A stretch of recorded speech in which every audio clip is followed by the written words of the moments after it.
Welcome back everyone, we Weeb online and today I'm gonna continue the story What If Naruto Was the Western Emperor Part 5. If you enjoyed this video, please give it a big thumbs up and to watch more videos like this, subscribe to my channel. Now wasting no more time, let's begin. Tsunade bowed her head in awe and whispered, "Thank you for seeing us." Everyone else followed suit, save for Sasuke, who had his Sharingan activated and was giving the Emperor a glare. If the silent seal from yesterday wasn't still in place, Sakura would have been yelling about how awesome Sasuke was, but it was smoking a little. Tsunade yelled, "Uchiha, show some respect." Sasuke said, "HMPH. A Uchiha is inherently above everyone. It should be him who is bowing to me." One of the masked men yanked off his mask after deciding enough was enough. The next instant, a figure appeared from behind him and pushed Sasuke's head to the floor. Shinka Itachi was there. Itachi said indifferently, "Ex-brother, show some sort of respect." Sasuke yelled, "You should be ashamed of yourself. You're the shame of all Uchiha." Itachi answered, "I am no longer a Uchiha. I now go by Shinka." The Naruto said, "That's enough. It's okay, Itachi. I won't hold this against Konoha for the time being, but please control your little shinobi, or this will be a very brief meeting." Tsunade glared at Sasuke while nodding. In addition to Sasuke, several other Konoha shinobi were giving him the evil eye. The Emperor's voice, though, seemed familiar, but they were unable to identify its source. "The Konoha Council has given me permission to handle negotiations, and we are prepared to pay any price. Your empire can even benefit from this alliance." Tsunade said, "Your Majesty," he continued, "Konoha stands in a war against Odo, Iwa, and Akatsuki and has no alliances. At this rate, Konoha will perish." Homura told a white lie, saying, "Not to mention, we are the strongest of the shinobi villages to the east, and you would have the backing of legendary shinobi, as well as part of our resources." The Emperor could not be harmed by what he did not know. Unfortunately, Naruto was already aware of the reality but chose to ignore it. When Heike Hyuga made the decision that it was time to speak his mind, Naruto pretended to be considering it. No matter what happens, the Hyuga insists that Neji Hyuga be handed up to them so they can punish him for his dissertation and teach him the right meaning of what it means to violate the main house. The future leader of the Hyuga appeared enraged in Hayashi's eyes, even though he didn't want Heike to be his heir. "The elders won the vote," Heike said. "Furthermore, any offspring of Neji Hyuga must be turned over to us, as well as the bitches Hinata and Hanabi should you have them. This is non-negotiable." Just when the victim thought things couldn't get much worse, before anyone in Konoha realized what had happened, the Empress herself had sent Heike flying out the door. She made a quiet return to her seat. The young single men couldn't help but admire her beauty, composure, and, most significantly, her bust as she strolled. Ino and Sakura were envious. Shikamaru and Shino prevented Sasuke from attempting to seduce the Empress in front of the Emperor and persuade her to bed with him. The latter sapped Sasuke's chakra until he had almost none left, while the former used his shadow jutsu to block him from moving. "If I may say so myself, a lovely throw from a lovely woman," declared Ukai. Ezio signaled to his student Xiao Jun to handle it, saying, "I'll make sure my men throw him in the dungeon for a while." The Konoha shinobi's heart leaped a little because they had completely missed Xiao. She gave a nod before dissipating and blending into the darkness. Osban drank his coffee as Yusuke simply grinned. "My heir is not well versed in diplomacy. I apologize 1,000 times, so please disregard what he just said," said Hayashi. Homura decided it was time to dig Konoha a deeper hole just as Naruto was ready to nod. "We also demand the return of Uzumaki Naruto, a Konoha shinobi who has the Kyuubi. You wouldn't want a demon among your ranks, would you? He must be brought back to us so that we may put him on trial." Kiba remarked, "Yeah. Where is that moron? It would be funny to watch his expression when he finds out that everyone knows he's a demon." Tsunade was prepared to send her advisor's head flying without his body since she was so furious with Homura for what she had just done. They all turned to look at Yusuke's chuckle. The Westerners caught it easily, and soon everyone was laughing. Yusuke questioned, "Did you forget that you guys saw demons living here peacefully?" Homura forgot about that and flushed hotly. One of his charges just left. "I understand how Konoha handles its people, but here in the West, we do not execute a hero while honoring a traitor," said Osban, taking a shot at their ego. "I'm sure you will manage quite well without that pathetic individual. But Uzumaki Naruto should be returned to Konoha," stated Homura. Every moment Tsunade regretted bringing Homura along. Who would want such an imbecile? Kiba asked. "It's not like he has a family here. I suppose his parents abandoned him or were stupid and perished." tripping and stabbing themselves. Clack, clack, clack. The entire Konoha entourage collapsed to the ground after experiencing a sudden sensation of being pulled downward. They all had trouble breathing as the air became dense. They were incapable of speaking or moving. Clack, clack, clack. The throne room was being entered by a person who was wearing wooden sandals. He moved past every member of Konoha's group. Clack, clack, clack. He had red hair and was a man. They could see 3 scars across his left eye when he turned to face them.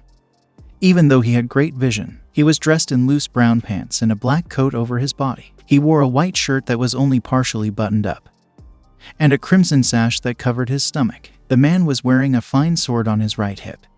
But what was most striking was that his left arm was gone. In addition, he was the origin of the lethal aura. The more senior shinobi in Konoha were aware of this individual. When Uzu was still covered in the curriculum at the Shinobi Academy, he was taught there as well. Unfortunately, the younger generation never learned about them because the elders and civilian council who controlled what was taught in the academy threw out the history of Uzu, saying they didn't need to waste time on a small village full of fools and whores, forgetting that Uzu was the reason Konoha even existed. He was the Uzumaki clan's most senior member. It was believed that he perished when Uzu was invaded, the man whose gaze could frighten away even the most courageous men. He might not have had his left arm, but he was just as dangerous. Before the fall, he gave the previous Kage advice regarding Uzu. Assassins were dispatched to kill him, but they all turned around and went home, broken, their faces horrified. He was Uzumaki Shanks, a legendary character regarded as the most potent. He declined the title of Kage because he didn't want to, and since the role occasionally didn't fit his easygoing personality. We are fucked,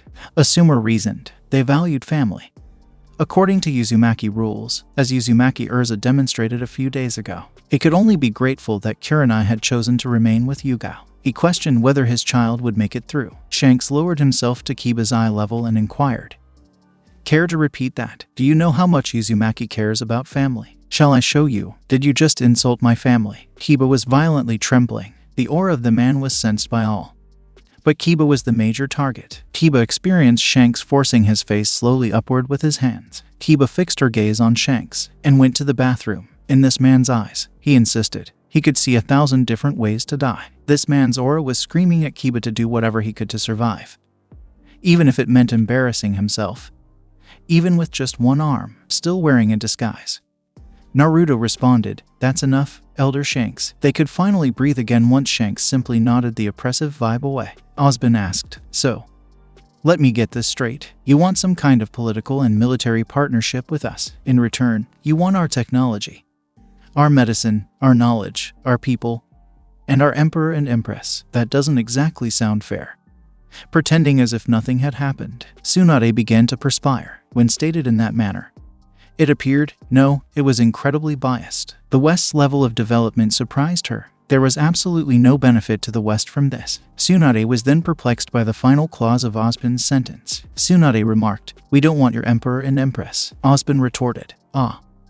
But your advisor Himura and Shinobi Heike Hyuga did make demands for Uzumaki Naruto and Hyuga Hinata, didn't he?" Each person froze. Could it really be? Not possible. Why shouldn't it be? Ukai laughed. "Let me properly introduce them. Please extend a warm greeting to Uzumaki Hyuga Hinata, the wife of Emperor Uzumaki Naruto." At this information, every representative of Konoha froze. In order to reveal this, Naruto and Hinata took off their masks and hats. Naruto and Hinata were seated there as the Emperor and Empress of the West, in full view. "Troublesome, we're in trouble," Shikamaru reasoned. Sasuke exclaimed, "What deceit is this? There's no way that Dobe is the Emperor. The West was united to become what it is today because of Naruto, Yusuke, and a number of other individuals." According to Ezio, Himura was now perspiring. Initially, he believed he could persuade the Emperor to give them at least Naruto, to aid Konoha in regaining power. They would flush out all of Naruto's knowledge of the West there. After that, Naruto would be given to Danzo for root training so that he might be made into the weapon that Sarutobi's deeds should have made him. He could now see how this scheme was going to fail miserably. Naruto stated slowly, "Konoha has come to plead for help while treacherously plotting to backstab us. As usual, my answer to your plea for an alliance is, no, Konoha can burn for all I care. What I see is some are a group of people who wants me to waste my empire's resources and military on a war that doesn't even concern my people. It is simple, my people has seen enough war, and we do not need another one." "But, it's your house," Ino cried. "Save Konoha from annihilation. please. Naruto and Hinata, you must defend it. Remember all the good times you shared with it. The question was posed in the wrong way. Icy Naruto asked. Defend it from what? A bunch of backstabbers who would praise a traitor and banish a loyal person. A mass of child beaters who have no idea between a human and a demon. What good times. All I remember is pain and suffering for something I had no control over. My wife and my brother-in-law are the same. No, my response is the same. The Imperial West will not come to Konoha's aid. Kiba lost track of his previous circumstance and exclaimed, "You fucking traitor." 12 kunais flew in his direction before he could react, pinning him to the pillar. The last one was about a centimeter away from him, from hacking off his manhood. Due of this almost being castrated, Kiba passed out. Everyone turned to see that Tenten, the person who had hurled all those kunais, was standing next to Neji, who had removed his mask. Hinata declared aloud, "I've had enough of the disrespect. Originally, the plan was to let you all explore what the West had to offer for a day before sending you back home, but now I see if we allowed Konoha such freedom, they would abuse it. Send them into the dungeon to allow them to think about their action. Make sure the other Konoha visitors who didn't come are also arrested." Before Guy or Lee could react, Hinata stepped in. "Wait, but my child," Asuma cried out. He didn't want to subject his child to such trauma. "The rest of you get to visit our dungeon, but we'll put your wife and child in a special chamber," assured Naruto. Sasuke yelled, "Ha! You can't do that to me, Dobe. I'm an elite. I'm above you." This was wearing on Naruto, so he made the decision to quiet him. He raised a kunai in the air with care. It rose in an arc before slowly descending in front of Sasuke while everyone watched. Then, in a split second, Naruto appeared behind Sasuke with a kunai poised to slit his throat. Everyone's eyes widened, including Sasuke's. To some degree, nobody could even detect his slightest movements. Was the Huraishin there? Abisu reflected, troublesome, somehow. Naruto discovered the Yondame's distinctive jutsu. Granted, his blonde hair, blue eyes, and ... oh shit, we banished his son, make him appear just like him. The very last thing Shikamaru thought was completely out of character. Despite her fury, Sakura could not speak because of the seal, even if it appeared to be about to fail. Hayashi grinned. It seems like he was able to live up to his legacy. He did, however, wish he could have one last encounter with his kids before departing. They were all marched into the prison despite opposition, while every other hamlet had a final opportunity to tour the Imperial West. Naruto sighed and sat down after Konoha's brigade had left. Maintaining such an act in front of some of them was challenging. Even though he was still loved for who he was by some, he would not intervene to preserve Konoha. It simply wasn't worthwhile. "You all right?" Gaki, Jiraiya, Kakashi, and Koyuki were walking in as Naruto looked up to see them. In response, Naruto merely nodded. When he had rejected the partnership, it had ached to see Tsunade, Shizune, and Uruka look at him in pain, but it had to be done. "Kit, I think I have a plan for you," Kiruma muttered to himself. Long ago, when they were in the West, they had reconciled with one another. They soon started debating what to do as a group. Even though Konoha was dishonest, there were still certain people they wished to aid in escaping. Obviously, the shinobi clans that opposed exile were the primary ones. The rest could burn in hell. A strategy was quickly worked up. To do this, they would need to persuade the fire daimyo, though. In the prisons, Yugao questioned Anko, "Are you all right?" She was also taken into the dungeon. One of them noticed the cursed seal on Anko's neck as they were ready to toss her in and applied something to it. Then they ripped it off with a loud rip. Anko, however,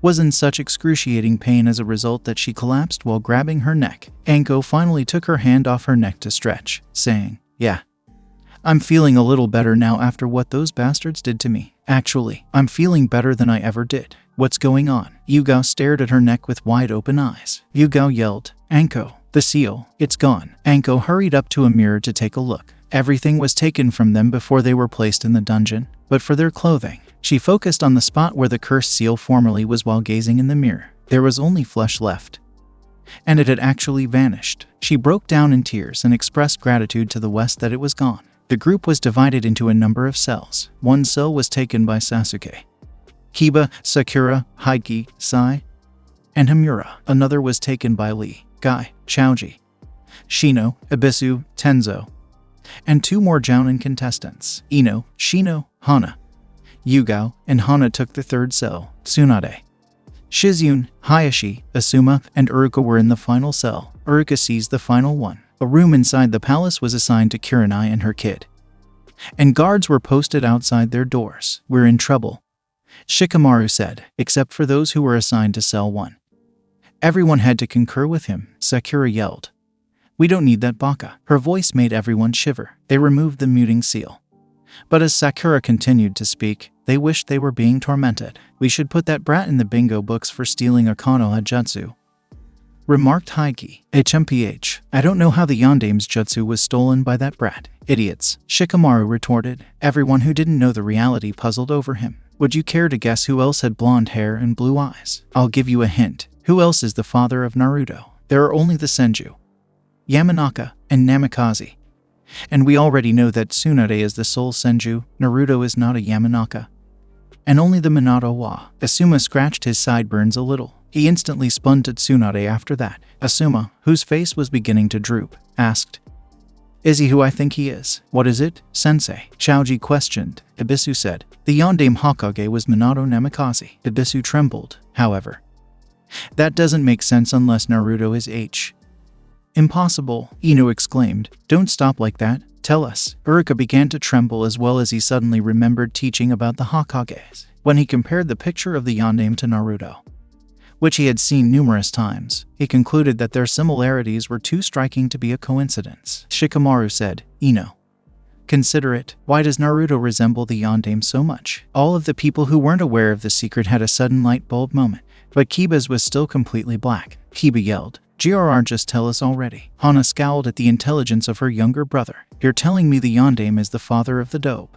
Sasuke yelled, that fits it perfectly, doesn't it? Tsunade realized there was no point in lying any longer and Shikamaru remarked, it is real. The parents of Naruto are Kushina Uzumaki and Minato Namikaze. The son of our favorite hero was exiled by the council's wise decision because Uchiha, Sasuke and Haiki didn't care. Sakura and Kiba were disputing it. Sai was considering informing Danzo, and Hamura merely grumbled. Only those in Cell 1 and those who already knew the truth were shaken by it and had to sit down. When a cell containing Tsunade's party opened, they were awakened and blindfolded before being taken to a room, where they were finally allowed to remove their blindfolds and saw what their hearts desired. Hours passed, and soon, for some strange reason, everyone in the dungeon fell asleep. The truth was released, some demonic sleeping gas inside. Surprisingly, Kurenai and her child were present, as well as Naruto, Hinata, Hanabi, Neji, Tenten, and Maru. Jiraiya decided to join in and took a seat next to Naruto. Itachi and Kasama believed that they should be elsewhere. Shizune and Uruka hurried to hug Naruto. Asuma ran to hug his nephew, and Tsunade hugged both Jiraiya and Naruto before turning to face his family and breaking his customary grim demeanor. Tsunade shouted out, "Thank God you're okay." As tears trickled down her cheek, Shizune and Uruka fiercely hugged Naruto, nearly breaking his ribs, but they didn't care because the person they were so concerned about was safe. Hayashi spent his time embracing each member of his family, finding solace in the fact that they were all okay. Maru was having too much fun playing with his niece, whose name was Murai, and explaining to Asuma why he changed his name to its Maru, now Uncle Asuma. Hayashi demonstrated to his family how Hinata and occasionally Hanabi inherited their propensity to faint when embarrassed when he learned he would have grandchildren. Tsunade sneaked up to Jiraiya and tapped him on the shoulder as everyone else was praising them, which bewildered Jiraiya when he looked back and saw Tsunade not joining in. Slap. When they turned to see who it was coming from, they noticed Tsunade's hand still in the air and a crimson handprint on Jiraiya's face. "That's for not telling me earlier that you were aware Naruto was fine." After clutching Jiraiya's face with her hand and bringing him closer for a passionate kiss, she eventually broke it off with Jiraiya still in Mala World. Tsunade grinned. "And that's for everything else." Hayashi took Maru to give him some warnings. He couldn't do this with Naruto or Tenten because they were already married, but he had to do it at least once. And it was just sad that Maru was the only target available. As the hours passed, they all talked about what was happening. "So, you're still determined to fail to save Konoha?" Uruka inquired. "Yes," Naruto said with a nod. "Unbelievably corrupted is the village." Tsunade sighed but couldn't help but agree. But it didn't feel right to just abandon Konoha that her grandfather, granduncle, and sensei put into it. However, the next sentence caught her attention, and soon, she was filled in on what they had been planning. Soon, they were sadly separated and put back to their cell to avoid suspicion. Hayashi gave his daughters and nephew one last hug before he left. Itachi and everyone else who disrespected him would soon be crushed under his feet, and he would take his rightful throne as the emperor. The next day flew by quickly. And everyone was sent back to the land of spring by airship without a hitch. As they landed back onto their lands, each village went their separate ways. Before they left, Orochimaru managed to slip a note to Sasuke, telling him when would be the best time to run. Gaara was happy that his brother in bond was doing well and looked forward to trading with his empire. Samui was sad to part with Yujito, but their agreement with the West would allow Yujito to visit soon. Mei wanted to entice Sanji home, but he politely declined, saying that he was needed at the kitchens. Sanji did, however, promise to visit, which made Mei swoon a little. A day after arriving back in Konoha, the heirs of the clan were also asked to come in order to provide additional information, and the council was immediately reconvened after Tsunade and everyone else returned. Lady Tsunade: okay, I take it that the West has decided to form an alliance. The civilian council dreamed of soaking up all that the West possessed before sending them out to fend for themselves. But Tsunade's response put an end to their plan, questioned a pompous councilman. No, Tsunade had to slap her fist onto her desk to break the stillness in the council room before everyone began to shout, "Tsunade-sama, couldn't you persuade the emperor to form an alliance?" Inoichi inquired. The issue is who the emperor is. Hamura retorted stiffly. Who would defy us? Yelled Asano. I could have used my Kado Matsukami to sway the emperor to my will. So I should have gone with them, Danzo reasoned. One of us used to be the emperor of the Imperial West. He was ejected from the area by us. The name of the emperor is Naruto Uzumaki, proclaimed Asuma. Everyone in the council room started shouting as soon as Asuma said that, with shouts ranging from "kill the demon" to "that's impossible." Eventually, everyone was able to settle down when Tsunade slammed her desk once more. It's not a dream. We learned that Naruto was the emperor of the West. Additionally, we now have proof that Hinata and Neji are still alive, with Hinata serving as Naruto's wife, stated Ino. They were lucky that Naruto didn't join forces with Oda because there was no chance he would send assistance. The survivors of Uzushiogakure still reside in the West, and they are displeased that one of their own was mistreated, remarked Hayashi, drawing everyone's attention. Everyone in the Shinobi Council froze, and Danzo and Koharu began to perspire. They were the ones who had lied to Kenshin, and now the truth was coming back into their face. They would be lucky to even be alive. Danzo wasn't even sure he would prevail against an enraged Kenshin with all his Sharingans, and he really didn't want to even think about Shanks. PFFT. Who cares about a group of untalented individuals? They had forgotten that Tsunade was also Uzumaki by blood. The council was further thrown into chaos when it was revealed that Naruto was the son of Minato Namikaze and Kushina Uzumaki, son of two beloved heroes. The civilians denied this to be true and laughed at the naive civilian councilman who said, just a bunch of people made up of bastards and whores. He soon had no more worries, however, as Tsuna. At the meeting in Akatsuki, however, Pain was not happy when he dispatched his men to the west to acquire intelligence and make more money only to learn that they had been humiliated, returned empty-handed, and that Zetsu, their top intelligence operative, had been slain in some mysterious way. Orochimaru, explain this to me right away. Otherwise, you might not make it to tomorrow, warned Pain. How was Zetsu so quickly and easily uncovered? Conan questioned, after the meeting was over. Pain pondered in thought for a bit until Orochimaru delivered a full summary of what had occurred, including all bouts pertinent to them. There seemed to be a lot of individuals I could have used as puppets, Sasori commented. Wish I had gone. Tobai believes he ought to have gone as well, said Tobai. Babido was furious in his head. He was upset that his plans had been postponed and angry that Kakashi appeared to have moved on from Rin. He would have to go see Koyuki sometime and teach Kakashi what misery entailed. For the time being, leave the West alone. I'll handle them myself, said Pain, no matter how strong they are. They are powerless against a deity. We shall instead concentrate on capturing the one-tailed Biju first. Prepare your troops, Orochimaru. We will shortly invade. He walked away to ruminate in his thoughts, and Conan came over. Nagato asked, do you not want to meet your family members? They are Uzumakis, just like you, Conan inquired. I used to be Nagato Uzumaki. Pain shook his head, but now I am Pain, a deity. I don't value ties to the familiar world. 3 days after the Daimyo Palace fire. Welcome, dear Emperor Naruto. Welcome, what more can I do to help? The fire daimyo said. He had no idea what Naruto wanted and was extremely afraid of him. And he had good reason to be afraid because Naruto had plenty of military power, political power, and economic power. In reality, he was sweating buckets. There was no need for indirect diplomacy in this situation. So Naruto chose to be direct. Konoha has become corrupt and should burn from the ruins. A new village can develop, cleaning itself. Uzumaki was the primary reason why Konoha existed in the first place. And Konoha's spiral on their leaf was to honor them. Now that all the Uzumakis knew that Konoha had no longer any respect for them, they decided to revoke Konoha's right to their own symbol. The fire daimyo wasn't happy to hear this. But after showing proof after proof they had gathered, he found himself agreeing. Tsunade received the news that would cause her blood pressure to soar just 1 week after returning from the west. Hokage-sama, from Konoha. Sasuke Uchiha has broken away, according to our sources. While on patrol, he killed his companions and then fled. He was reported to have been last spotted moving towards Odo. So we heard Itachi was the last loyal Uchiha, not Sasuke, and Tsunade spat on that part because she had predicted this would happen and wanted to put a tagging seal on him to prevent him from going to places he wasn't allowed. But she was overruled because such restrictions would have made the last loyal Uchiha more likely to defect. Soon, a council meeting was called to decide what to do. "This is impossible," grumbled a councilman from the civilian community. "Hokage-sama, you ought to have given Uchiha-sama the freedom to choose whatever woman he desired. His allegiance would have been strengthened, and more Sharingan users would have joined." Asano Haruno yelled. The chiefs of the Shinobi clan shook their heads at this. It was evident that Sasuke would have defected even with that. And none of them wanted their kid to birth a traitor's child. Suddenly, the doors burst wide, and samurais surged in. "Who dared to enter this conference, intruder?"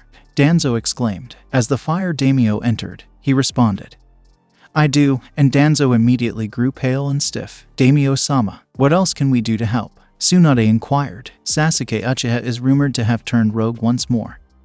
"According to rumors. Is this a fact?" Well, it could be," Himura mumbled, before inquiring about Tsunade's honesty.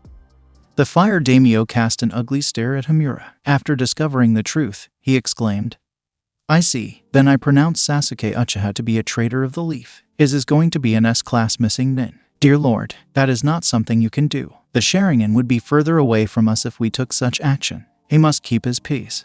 Koharu exclaimed, "Are you shouting at me and doubting my authority?" The fire daimyo sternly demanded of Koharu, who was now quiet. "I don't see any value in allowing this fool to continue living as though he is deserving of everything. It's time for him to realize the repercussions of his behavior. He is to be executed immediately as of right now. All rules apply. The leaf must go quickly or it will descend into chaos." The fire daimyo left a hidden message, which Tsunade deciphered. The keyword was move and spiral, which signified that Naruto had spoken with the fire daimyo and they had agreed to it. It was now up to her to organize how she would expel those who had not been corrupted by this village. At Odo, Hyukuku, "Greetings, Sasuke. I anticipated your arrival," Orochimaru stated. "Just enter this door and all your wishes will come true. But first, take off your headband. It makes my eyes itch." As Orochimaru unlocked a door, women of all ages were put naked in front of him. Sasuke laughed as he threw aside his Konoha headband, vowing to study everything this place had to offer in order to kill everyone who stood in his way to greatness. "Sasuke-sama, come," one of the ladies sighed. "We're all waiting for you with our legs out for you to bless us with your holy sperm." As he approached them to bless them with his seeds, he grinned. The plan was to liquidate all of the Uchiha's money for the village. But it turned out that Sasuke had managed to spend all of his money early on, and had been living off people's generosity and credit. And all that money spent on a traitor was coming back to bite them in the ass. A few weeks had passed since Sasuke Uchiha's betrayal, and Konoha was even more unpopular as a result, and was on the verge of Hokage-sama. According to our scouts, Iwa has encroached on the west. Was Iwa insane, or were they just plain dumb to assume they could prevail after being exposed to such overwhelming firepower? Tsunade stood up at this. Another messenger entered abruptly. Angakira is reportedly gathering a sizable force to assault Suna. According to a rumor, Orochimaru is in charge and appears to have gathered an army of the undead using the Kuchiyos. Edo Tensei. They appear to have Sasori and Deidara with them. A third messenger then emerged. Sasuke Uchiha is nowhere to be found, but it is most likely that he is still in Odo, taking control of the town. Hiden and Kakuza have gone with them. Odo has sent an invading army to assault Kirigakure. They can be seen on the shoreline, ready to load onto boats to invade. Tsunade was limited to gaping. It was a full-scale conflict. If this invasion was successful, they intended to strike and utterly isolate Konoha. Tsunade said, "Muster our forces, send reinforcements to Suna," although she knew it would be difficult for them to arrive in time. She also wished to send Kiri reinforcements. Danzo said as he entered, "Don't bother. We have no use for weaklings, let them fend for themselves," Tsunade yelled. "If this invasion succeeds, then we'll be attacked from all sides. I've just proclaimed a state of emergency. And the council's authority has been suspended." Danzo obeyed while gritting his teeth. Although what she said was truthful, he didn't agree with it. He would do everything he could to put them off, though. But before long, he would be strong enough to depose Tsunade from her throne, ascend to the position of Hokage, and usher Konoha into a golden age. He had already dispatched a few root men to kill Naruto in the west while they were hiding. He thought they'd make it. Akatsuki Kabuto was instructed to use Ito Tensei to lead the troops while Orochimaru grinned. They had the components required to produce Setsus in large quantities because they had abducted Yamamoto and revived Jinkaku and Kinkaku. They were able to create the bodies thanks to the Mokyudan blood. And they were able to give them life thanks to the two brothers Kyuubi chakra. They provided chakra to the statue that was generating the Zetsu. However, it was not as much as they had hoped. Each Akatsuki member, as well as the Odo Nin and Iwa Nins, contributed a sizable amount of chakra to the creation of Setsus. During the Empire, a messenger informed the king, "Your Majesty, we hear information that Suna, Kirigakure, and our front are being invaded, according to our spies."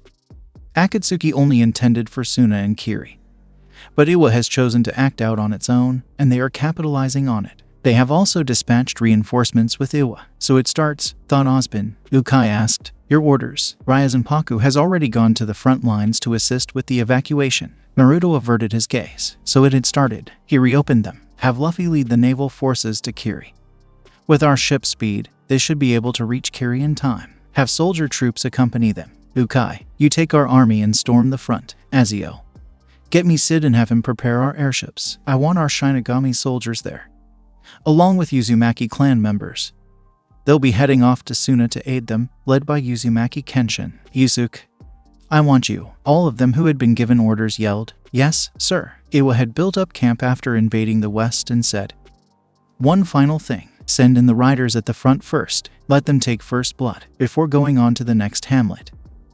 They intended to conquer it and exhaust all of its resources. However, there was a bad vibe among them all. They hadn't lost anyone yet, but Ryazanpaku's involvement caused them to sustain numerous wounds and prevented them from raping or raising anyone. They had a force of 15,000 people, including 1,000 missing ninjas and mercenaries, 1,000 Iwa shinobi, and 3,000 Zetsus. First up, the Iwa nins.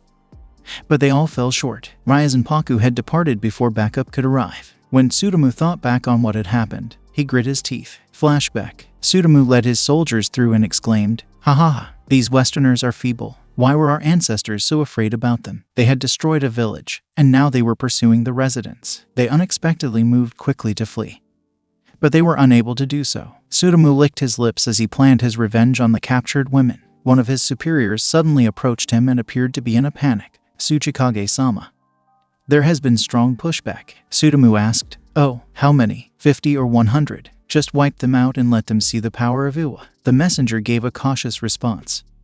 "There are only 7 of them, sir." "What are they using?" "Rank S ninjutsu." "Demons, heavy weapons?" exclaimed Tsutomu in shock. "They're doing it. They're using at the skewed conflicts. I mean a battlefield. Iwa no Yoroi Daten." Then Iwa Nin, who used this technique alongside 5 others, yelled, "Ha ha! You future corpses don't stand a chance now." He was suddenly and effortlessly snatched up, surprising everyone. The person being lifted up exclaimed, "Wait, what are you doing? Release me right away." Another person was being pulled up when he yelled, "Yua, let go of me." Hito Furenji, using the earth armor technique. Elder Furenji grabbed up all 6 of the shinobi and began throwing them like Fuma Shuriken against the opposing soldiers. Some managed to avoid the human projectile, but most of them were struck. The human missiles themselves stopped spinning and quickly puked, rendering them useless. One of them cried, monster." Another yelled, "Just kill him. Use your highest ranking jutsus." Different ranging jutsus began to fall quickly on the Elder Furenji. Hashiri Furenji Namba, Furenji's evasion from the crisis zone. Even though he was abnormally tall and well built, it turned out to be very difficult to attack the man. Suddenly, as the other Ryazanpaku members entered the conflict, bodies flew everywhere. The Kasama stated as he began tossing his foes into the air. I don't welcome violence. A pile of bound individuals was created when a few bones were broken and joints were attached to other individuals. Jajasen Kotsuji Sekaijin, one of the men in ties, moaned. Such violence. He was unaware that his arms could be used to lock with others, immobilizing him. Wanto, Sokyudo, Heido Shudo Achai. With each attack, Sakaki launched men into the air. A group of men who had been attacked lay on the ground, several of their bones fractured but still alive. Sakaki exclaimed, "Aha! Now this is fun. Too bad they don't seem to have any skilled taijutsu practitioners." A man moaned, "Bastard. They did send some, but the skill gap was simply too great." Ma Kensei jumped into a group of Iwanins and exclaimed, "Shame there's no woman in this gathering." Whirlwind cloud-breaking kicks are called Shin Senpu Senon to Kyaku. That sent them soaring. A couple kunoichis were then seen attempting to attack him, before shooting pictures. Kensei attacked them by stripping them off and binding their wrists and legs together with their clothing. A big man, almost as tall as Sakaki, but not as muscular, said, "I'll deal with them." Instead, he possessed a lot of fat, which he used to overwhelm adversaries. His bulk did not match his speed, which frequently caught his adversaries off guard. Apachai abruptly materialized in front of him. Papa Metron. The fat man was knocked out by taking so many blows at once, sending him flying and into other Iwanins. A Jounin said, "Used range attacks on these bastards." Shurikens were fired in the direction of the Ryazanpaku. A flash of a blade and the clatter of a weapon being sheathed appeared out of nowhere. Suddenly, all of the projectiles were sliced to bits. Kusaka. Shiger split in half all of the incoming projectiles in an instant, even though in actuality they could all have ducked with ease. The sight of their projectiles being disintegrated was more terrifying. Seiga Furinji said, "Everyone, we've done evacuating. Let's leave right away." A couple men attempted to jump him, but he punched them away without hesitation. Everyone nodded before running off at speeds the adversary couldn't possibly keep up with. Flashback is over. The embarrassing thing was that Ryazanpaku had effectively stopped Iwa's advance despite using only pure taijutsu and no ninjutsu at all. As they set up camp, everyone attended to their wounds or assisted in releasing the knots that a Kasama had tied. "I'm offering 20 million ryos in promotions to anyone who can kill them and bring their heads to me. I swear. Those individuals will regret such action," yelled Tsutomu. High among the clouds, in the air above them. "You guys ready?" A man on a darkly shaped flying creature questioned. The man was obviously the leader. He had shaggy brown hair and leaf green eyes. A blonde riding an axe on a blue flying reptile with scales answered, "Yes, sweetie, let's do this already. We're all prepared and have been." A woman with blonde braids yelled, "I bet I'll be the most obnoxious one." She was perched atop the neck of a two-headed creature. She appeared to be the twin of the man who was perched on the other neck. The twin yelled, "No. I'll be the most irritating." When the leader urged them to stop, they began to argue. The leader put his helmet on and said to his mount, "All right, buddy, let's teach them what terror is all about." The pack leader was moving far quicker than the rest of them as they all dove from the skies. The camp, when they all abruptly began to ache. Suzumbachi was ministering to her summons at the time. She heard a whistling sound from the skies before she could inquire as to what was happening. Not just her, but others also heard it. Everyone in the camp put an end to what they were doing and searched for the noise's origin.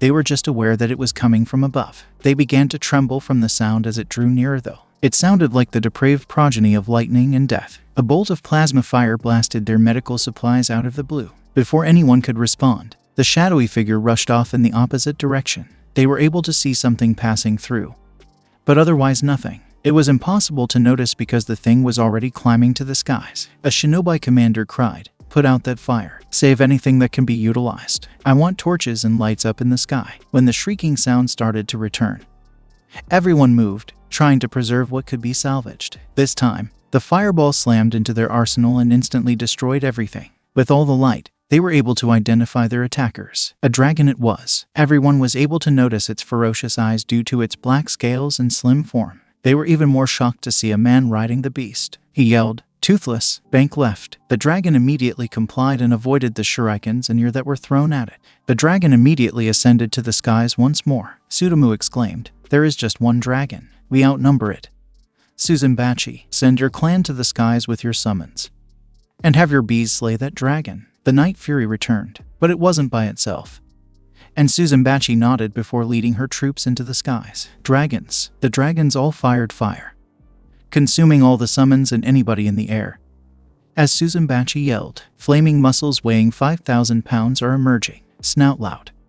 The rider yelled, "My dragon's body is gigantic, and it's immediately covered in flames as it flies right past the enemy forces. Oh why, oh why, oh why, oh why, oh, call me fish legs," yelled a fat beefy man as his dragon, a gronkle, let out a big ball of flame that exploded on their food source. Astrid, focus on the areas we talked about, the leader yelled. Hiccup, you've got it, let's go. Stormfly, the blonde girl atop the deadly natter dragon retorted. In response, the dragon shrieked and hurled 5 lethal spikes at the main command post, killing several of the more senior shinobi in the process. Barfane Belch, the two-headed dragon, inundated some of the crucial regions with gas, and all it took was one spark to set it off. The dragons were wreaking havoc everywhere, especially the Night Fury. Kill them off, in front of me.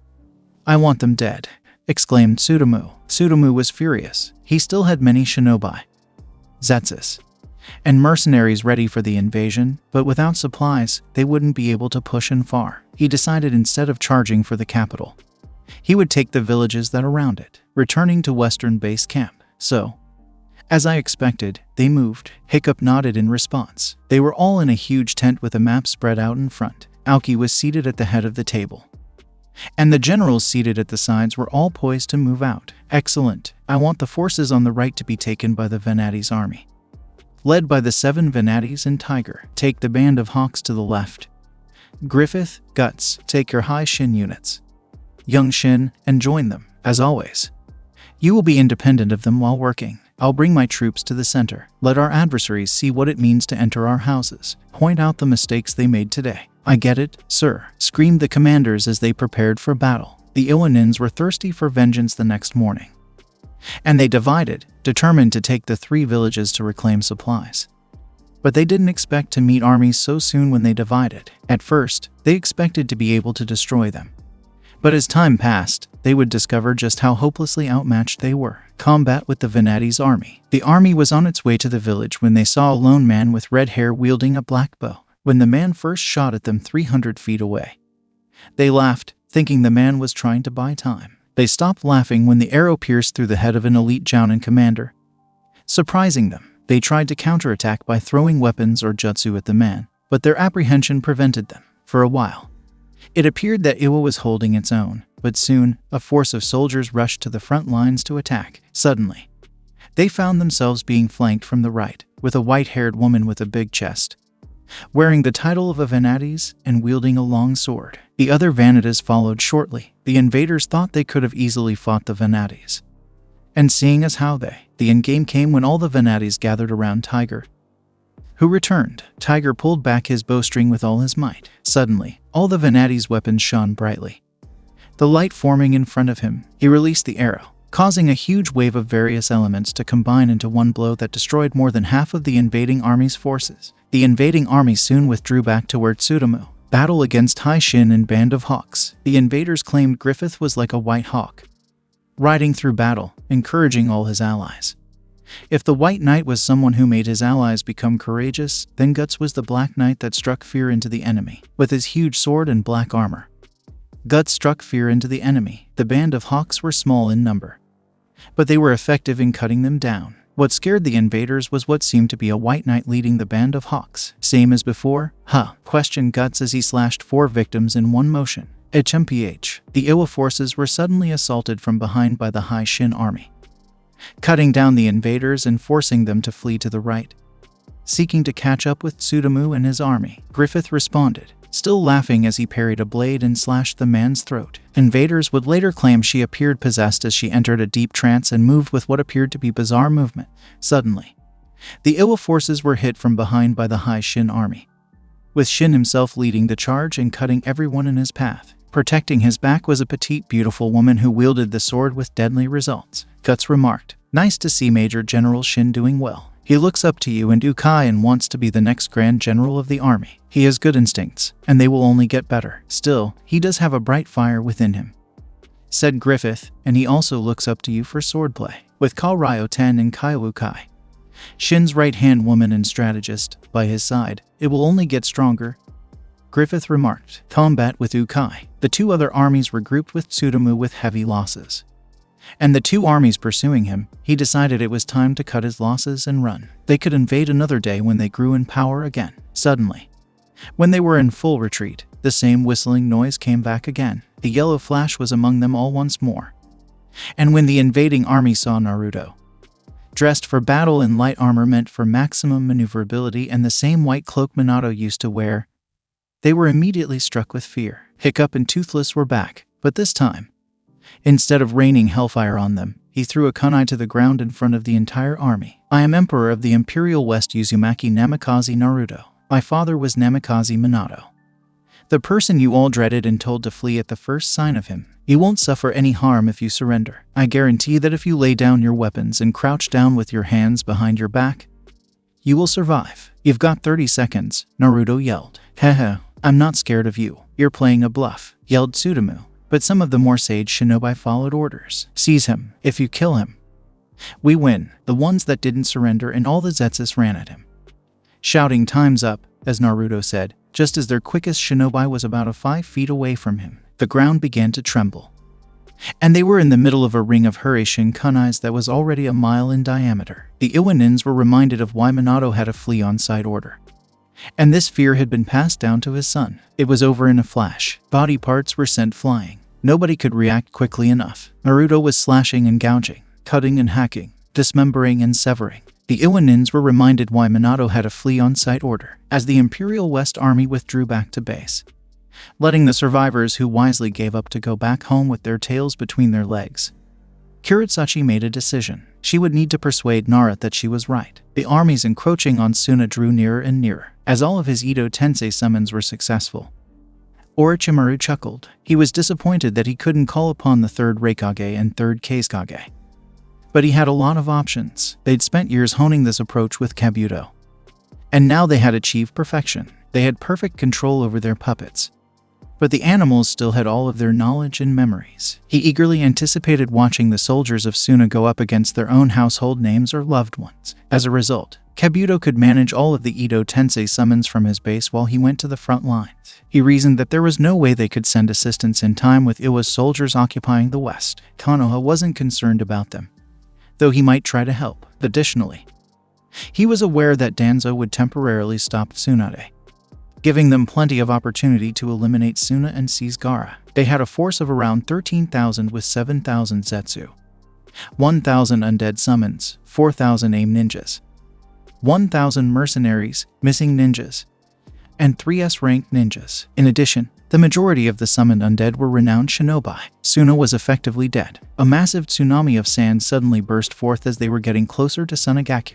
One of the zombie summons went through a few hand signs before pouring gold sand into the wave, driving it down, which would have carried many of them away. Gaara could be seen floating on a sand cloud when the man looked up. Father, I'm Gaara, and I'm here. I'm Rasa, and I'm here to say hello to you, son. How are Kinkuro and Temari faring? Those names came next to Gaara out of nowhere. Kyukuku, what a lovely family gathering.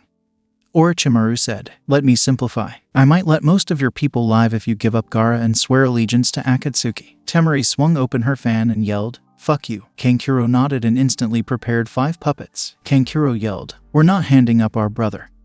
The Kazekage? So easy, he's a Kage. Rasa exclaimed, how did that happen? Gaara retorted, no thanks to you for sure. I was hoping you'd say that, Cuckoo. Now that Suna is destroyed, we can have more bodies for my experiments, stated Orochimaru. Deidara remarked, you're sick, guy. Oh well, time to prove that art is an explosion. Sasori pulled out his best puppet and stated, Orochimaru, I want some of the bodies for my puppets. The Sandaime Kazekage was there. You filthy traitor.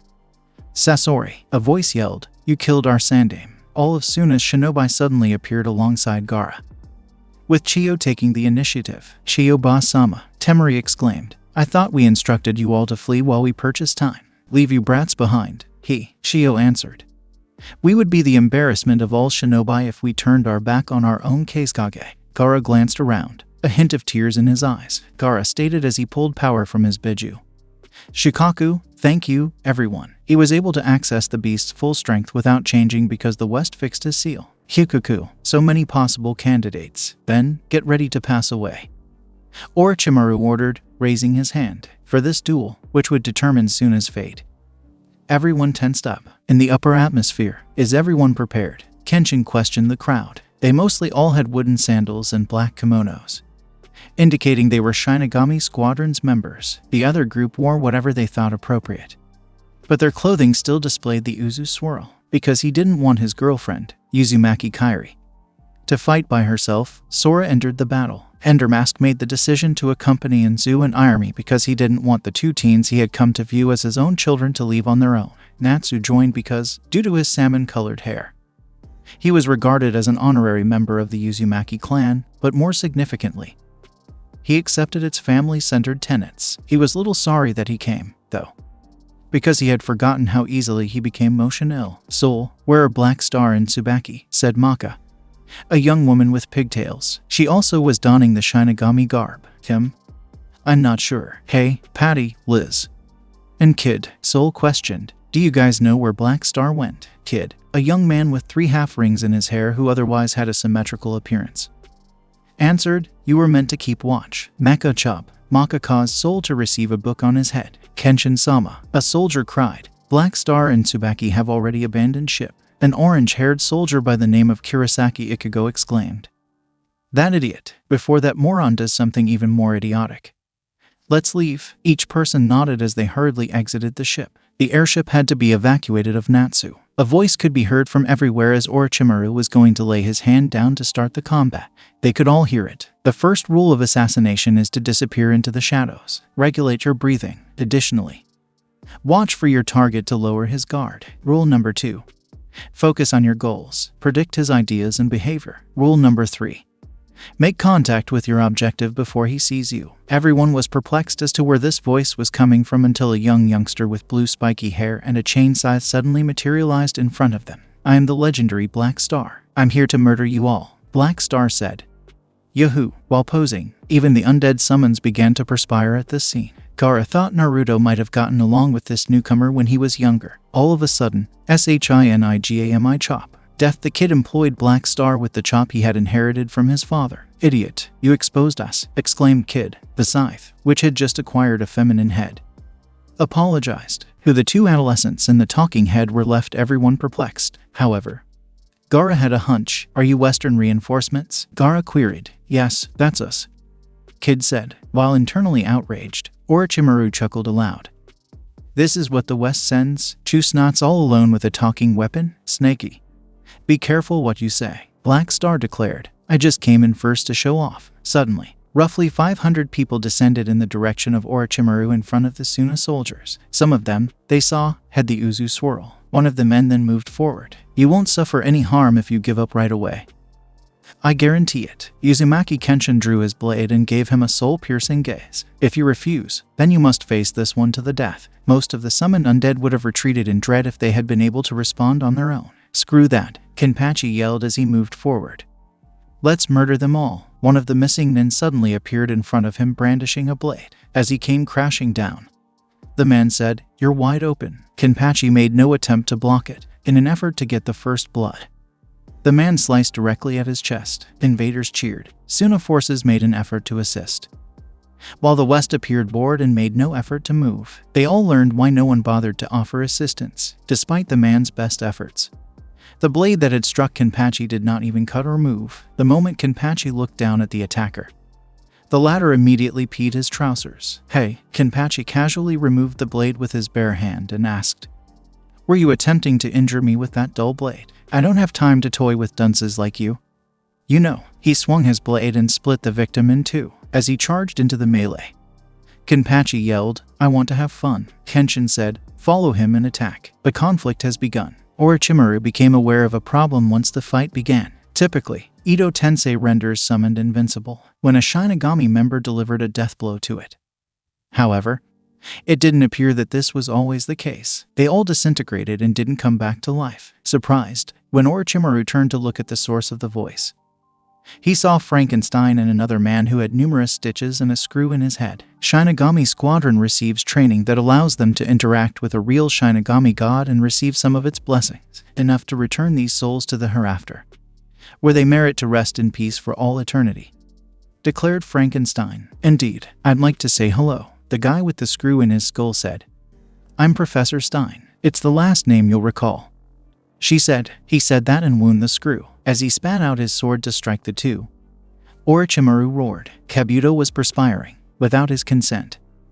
All summonses were being abruptly dismissed. Given no other option, he made the choice to call upon a stranger. Some of the previous Kages of the 5 shinobi villages unexpectedly emerged from coffins that had been erected in the middle of the conflict. It's over for you all, Kikuku. Kabuto has chosen to call out some well-known Kages. Even you all cannot survive this, Orochimaru stated. Professor Stein and Frankenstein simply shrugged before resuming their assault. Orochimaru's lips were quickly sewed shut before he could speak, before punching him away.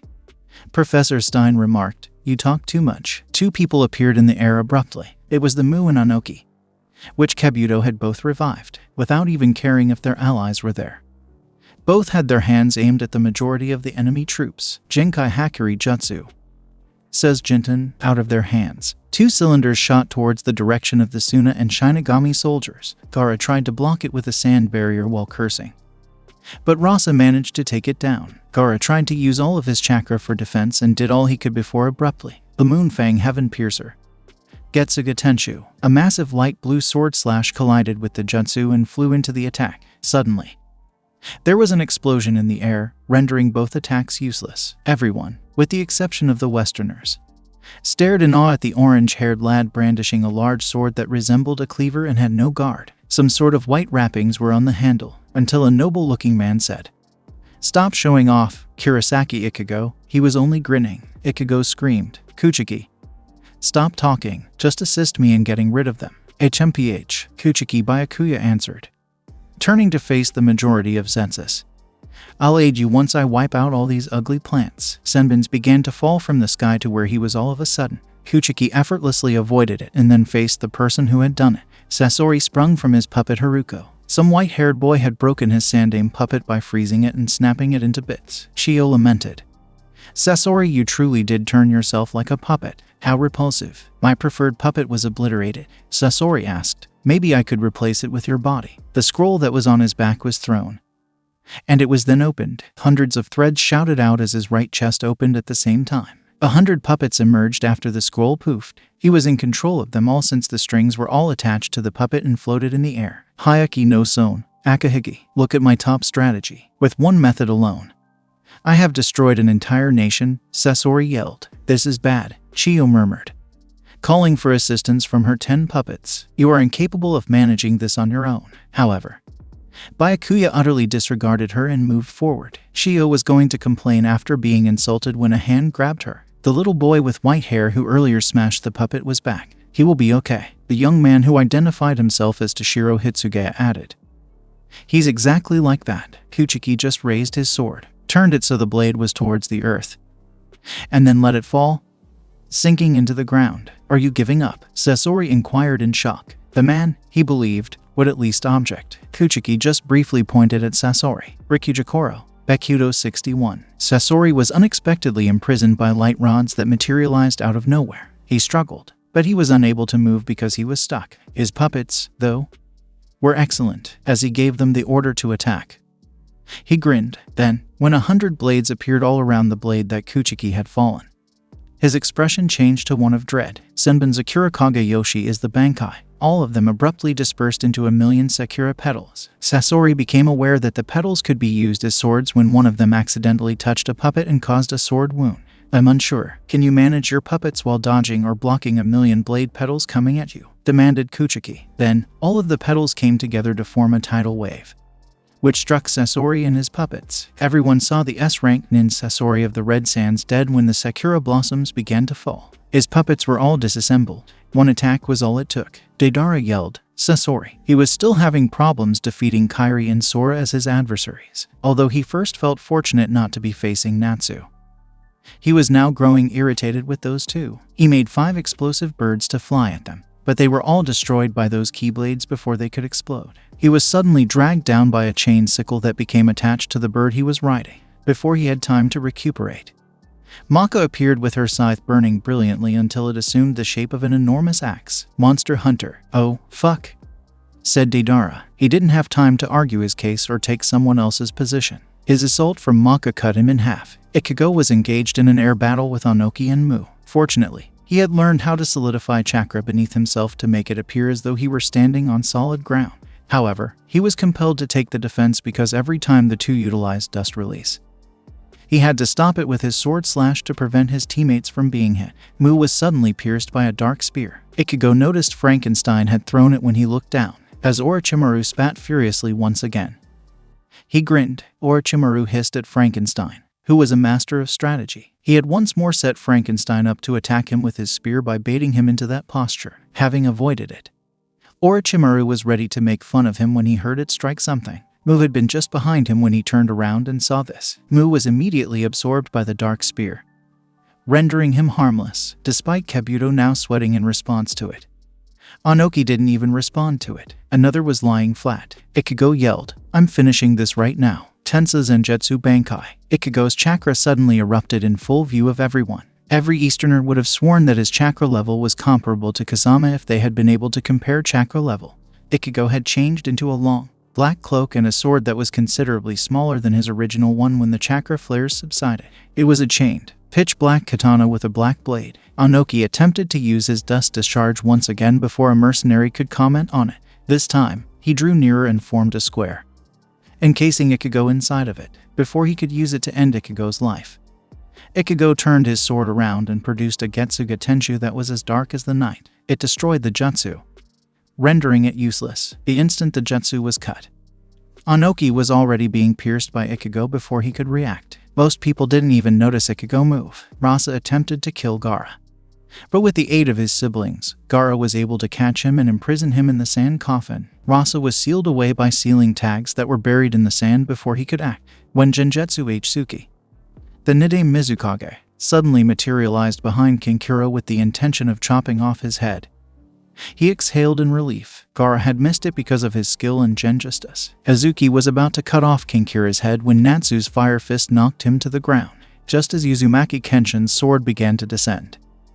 He regained consciousness. One of the Shinigami squad stabbed the body of the man with his head chopped off to dispatch him. Orochimaru was now in a full-blown rage. All of his strengths had been exposed. He still had a chance to use his numerical superiority to kill them. Now, though, he wished to murder them all. After finally breaking the cords that had kept his mouth shut, he quickly took some of the blood that was dripping down his face and beckoned Manda. "Manda, I paid you respects prior to this conflict. I now want your ability to assist me. All these tasty mortals are yours in exchange." A chant could be heard halting them before Manda could attack. "Iremi summons the power of the forest. I call the spirits of the elements that reside here. Silavion is exceptionally strong. Galagon, one who encloses everything." Cardalioin sprang from the gloomy disarray and shadows. "Yolni, you shine like a pearl. Calcadian of enchantment. Yenis Nabuin, who induces deep sleep in everyone. Nauseous, who directs regrowth and growth. Kashamilhan, the freedom stealer, a repository of recollections. Return my call," they observed Iremi,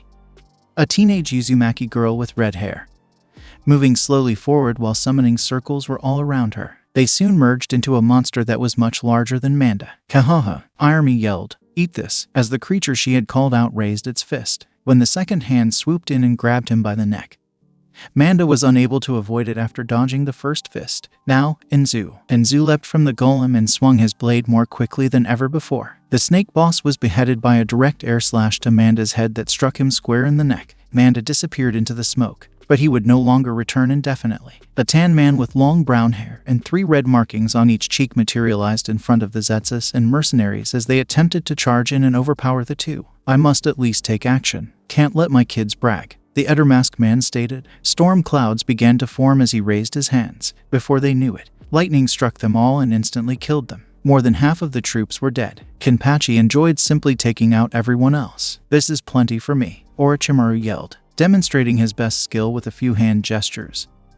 "This time, you all die." Waka no Jutsu, even bigger than Manda, Orochimaru evolved into an 8-headed serpent. Each of them had to jump back in order to avoid its powerful head sweep. Everyone but one. Death the Kid was struck because he was preoccupied with something else. "Kid," Maka yelled. "What are you doing?" "I can't dodge," Kid answered. "Kyukuku." "Tiny child, are you afraid of me?" laughed at Orochimaru, Liz and Patty.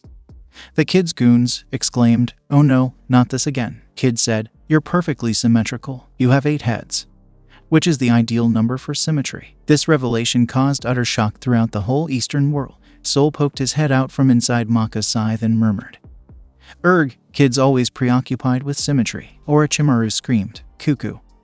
Well, if you're not going to avoid, then die. One of the snake's mouths opened up, revealing his body. Kid gave him a stern look. Then he continued to look at him. Kid assumed a contemplative posture. Kid screamed, "You ruined symmetry," as he pointed his weapons at Orochimaru. When a bullet went straight through the head of one of his snakes. Orochimaru was confused. "You were symmetrical in every way. I was unable to disrupt the symmetry. It's not symmetrical now that you've exposed yourself in the jaws of one of the snakes without even doing it, though. It would have been acceptable if you had any head with an odd number and arrived in the center. However, now you've ruined it," yelled Kid as he began to fire his weapons towards Orochimaru. Orochimaru yelled, this little brat," as he was severely wounded by all of his shots. He instructed all of his snakes to collect chakra at the center, growing larger. A chakra ball emerged from the center. It resembled a biju bomb. "Horrible monster. Eat this," Kid yelled. His handguns became into enormous cannons made of golden hands. His hair's unfinished stripes started to gleam. As each rose lines of Sanzu became finished, Liz stated, "Resonance rate at 2000%. No sounds at all," Patty yelled. "Feedback is finished." "Anytime," exclaimed Liz. Patty cried, "Kaboom! Killer cannon." The two cannons both discharged at once, creating a massive shot. Orochimaru shot his chakra ball rapidly, but it was entirely destroyed. Orochimaru's form was instantly obliterated when the cannon shot passed through. A small white snake, nevertheless, was able to slither away from the main body in time. The projectile traveled all the way to the ocean and exploded there. By this time, all of the Zetsus had been wiped off, and the remaining mercenaries had simply given up. Gaara said, "We appreciate your helping us. Thanks are unnecessary, Gaara-sama. You truly are our emperor's friend," Kenshin retorted with reverence. Only 20 Suna shinobi were lost and 100 were hurt on their side after the invasion army was completely destroyed. The Western has 40 injuries but no fatalities. Kenshin turned to face Kiri in that direction. The Navy soldiers, he thought, would arrive in time. His concerns were focused on the war against Iwa since he had no doubt that they would prevail. I will continue the story in next part, so turn on the bell notification so you never miss an upload. Till then, we weeb offline.